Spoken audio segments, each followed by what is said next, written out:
a temas de Estados Unidos. El presidente Joe Biden mostró su beneplácito por el alto al fuego en Gaza. Reiteró el apoyo al sistema móvil de defensa de Israel, conocido como la Cúpula de Hierro. Aquí los detalles.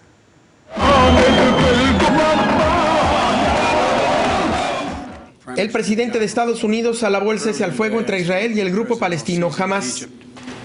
Prime Minister Netanyahu informed me that Israel has agreed to a mutual unconditional ceasefire to begin in less than 2 hours. The Egyptians have now informed us that Hamas and the other groups in Gaza have also agreed.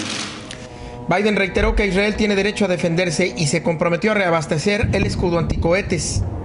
The United States fully supports Israel's right to defend itself against indiscriminate rocket attacks from Hamas and other Gaza-based terrorist groups that have taken the lives of innocent civilians in Israel. The Prime Minister also shared with me his appreciation for the Iron Dome system, which our nations developed together and which has saved lives of countless Israeli citizens, both Arab and Jew. I assured him of my full support to replenish Israel's Iron Dome system to ensure its defenses and security in the future. El mandatario estadounidense agradeció a los líderes de Israel, la Autoridad Nacional Palestina y Egipto. My sincere condolences to all the families. Envió condolencias a las víctimas de ambos lados y se comprometió a dar asistencia humanitaria y ayuda en la reconstrucción. The United States committed to working with the United Nations, and we remain committed to working with the United Nations and other international stakeholders to provide rapid humanitarian assistance and to marshal international support for the people of Gaza and the Gaza reconstruction efforts. We will do this in full partnership with the Palestinian Authority, not Hamas, Authority, in a manner that does not permit Hamas to simply restock its military arsenal. En Washington, D.C., Ariel Moutazos, Noticieros Televisa. Thank you so much. Y para conocer más detalles sobre esta posición de Estados Unidos ante la situación de Israelí-Palestina, por supuesto, ¿quién mejor que Ariel Moutazos, que nos tiene todos los detalles? Ariel, te escuchamos en esta nota, pero bueno, amplíanos por favor esta información, porque los últimos días hemos estado hablando de estas jornadas trágicas, 11 días aproximadamente de violencia que no cesó todo el tiempo. Veíamos estas imágenes, estos bombardeos, las muertes, en fin, gusto saludarte. Igualmente, Ana Lucía, muchas gracias como siempre por esa presentación. Bueno, mira, vamos a dar un poco de contexto. Efectivamente, el conflicto duró en esta ocasión, o los enfrentamientos, no el conflicto. El conflicto es el más largo que se tenga registro en la historia, pero los enfrentamientos duraron 11 días. Y la Casa Blanca dice, a través de la vocera del presidente Biden, de Jen Psaki, dijo ayer pues que si no hubiera sido por la diplomacia estadounidense, el conflicto, las tensiones, los enfrentamientos hubieran tardado mucho más.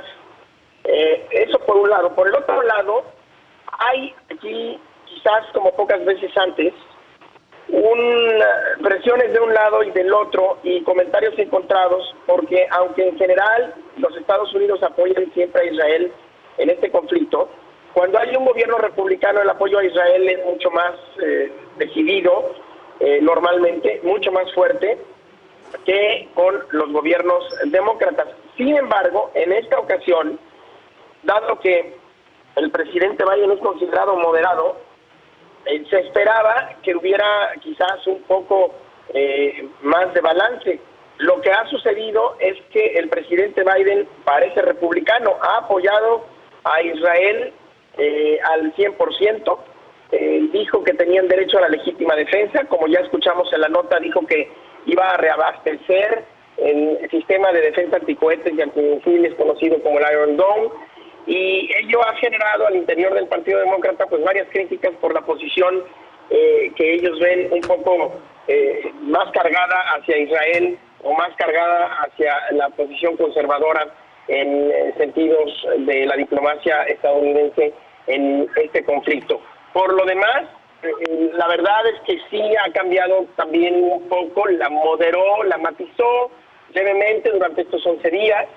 Y terminó también hablando con el presidente de la Autoridad Nacional Palestina, Mahmoud Abbas, pero no se puede negar que hay evidencia de que el apoyo fue más decidido hacia Israel, incluso ahora que ya se acabó estos enfrentamientos, la gente se pregunta pues si el cese al fuego se va a sostener, y también porque esto no depende de la Autoridad Nacional Palestina, en tanto que la Autoridad Nacional Palestina no tiene un control importante sobre el grupo Hamas, que está considerado como un grupo terrorista por varios países del mundo. Ana Lucía.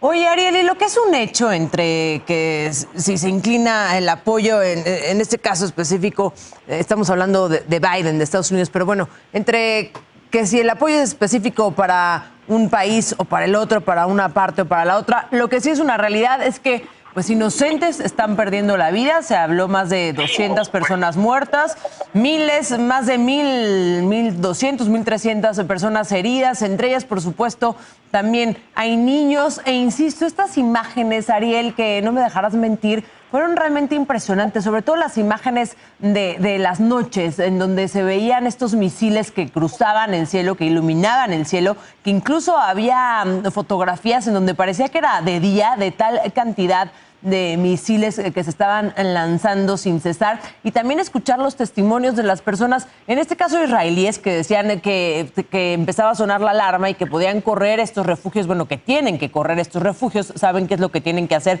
y así vayan en la calle, pueden entrar a cualquier casa, a cualquier oficina, porque todo tiene que estar abierto y ellos pueden acceder a un refugio. Pero también el contraste, esto de por sí es impresionante, porque pues estar viviendo así debe ser una tensión y una preocupación terrible, porque estás hablando de civiles inocentes, de niños, de adultos, en fin. Pero el contraste, Ariel, de personas palestinas que no tienen estos accesos, que no tienen estas preparaciones y que pues están también sufriendo esta violencia sin un lugar en donde resguardarse finalmente y proteger a los suyos, ¿no?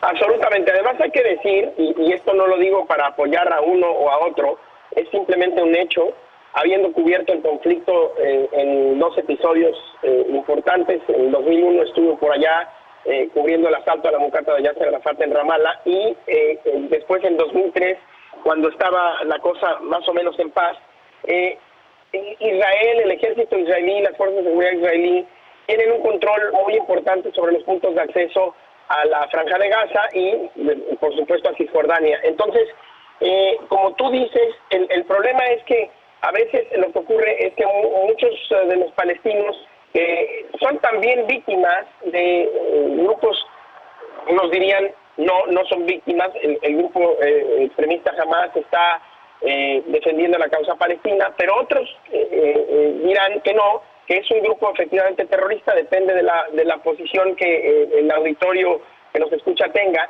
y los que tienen esta posición de que Hamas es terrorista dirán que hay muchos palestinos, niños, mujeres, por supuesto personas adultos mayores, que han sido también pues víctimas de los ataques de Hamas porque no tienen manera de escapar. Y esto es un hecho. La verdad es que tienen muy pocas rutas de escape los palestinos en un momento, en un enfrentamiento como el que acabamos de ver. Las imágenes que vimos parecen particularmente cruentas, particularmente terribles, y bueno, qué bueno que el conflicto duró 11 días, pero hubiera sido mucho mejor que no surgiera, y ahora vamos a ver qué tanto apoyo internacional y de Estados Unidos hay para la reconstrucción, y también un apoyo decidido a las víctimas que el presidente Biden prometió encabezar, en parte prometió dar para la reconstrucción, pero aquí hay un problema humanitario más que solamente de reconstrucción, y vamos a ver si hay un esfuerzo internacional que además es permitido por ambas partes.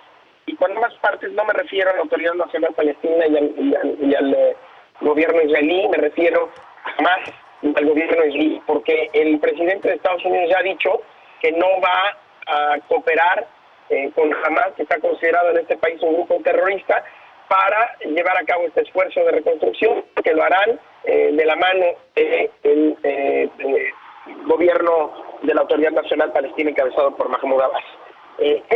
Encima de todo lo feo que es esto y de todo lo terrible, hay deslindes políticos que se tienen que hacer, y eso todavía complica mucho más la logística la táctica de la circunstancia, Ana Lucía. Así es, varios factores que entran aquí, los acabas de decir muy bien. Y otro también que yo traería aquí a colación, Ariel, es los conflictos que hemos estado viendo en las calles, no solo en Israel ni en la Franja de Gaza, sino también en lugares como Cisjordania, por ejemplo, que se estuvieron llevando a cabo estas manifestaciones de personas que agredían incluso a palestinos por lo que estaba ocurriendo, o sobre todo específicamente aquí fue a palestinos, pero unas jornadas violentas ya también entre las personas que se encuentran pues molestas, tensas, preocupadas, que perdieron a alguien, en fin, este movimiento y esta pues fragilidad social que deja este tipo de enfrentamientos. Y además, permíteme agregar otra cosa, algo que se extendió a Estados Unidos, por ejemplo. En Nueva York vimos algunos brotes controlados por la policía, pero al final brotes que no son comunes, ahora de palestinos contra israelíes. Ahí, digamos, los que estaban siendo atacados, enfrentados en la calle, no solamente de manera verbal, sino también físicamente. Hubo agresiones físicas en Nueva York y en otros lugares de Estados Unidos que son pues más cosmopolitas, donde hay más diversidad y hay grupos de palestinos importantes, porque grupos de israelíes o de judíos, pues evidentemente en todos lados, pero en Nueva York y en otros lugares hubo también agresiones contra judíos de parte de los palestinos. Es algo realmente tan complicado, tan complejo, tan enredado, que cada vez que hablamos de esto no podemos no acompañarnos de las palabras. Es una desgracia y vamos a ver qué pasa y vamos a ver cómo se resuelve y si se sostiene este cese al fuego, Ana Lucía. Una desgracia y yo repetiría, como tú decías, no es ponerte del lado de uno ni de otros, no somos por supuesto quien para hacerlo, pero lo que es una realidad, entre que uno tenga razón o el otro, o quién más o quién menos, las personas que siguen pagando esto son seres humanos y son a los que les afecta esta tragedia, todos los civiles y estos niños también. Por supuesto, y no podemos dejar a un lado tantos niños, más de 20 niños que han perdido también la vida. Una tragedia humana para todos, independientemente de quién tenga o no la razón, Ariel. Gracias. Sí, una auténtica tragedia. Gracias. Me dio mucho gusto hablar contigo, Ariel. Un abrazo.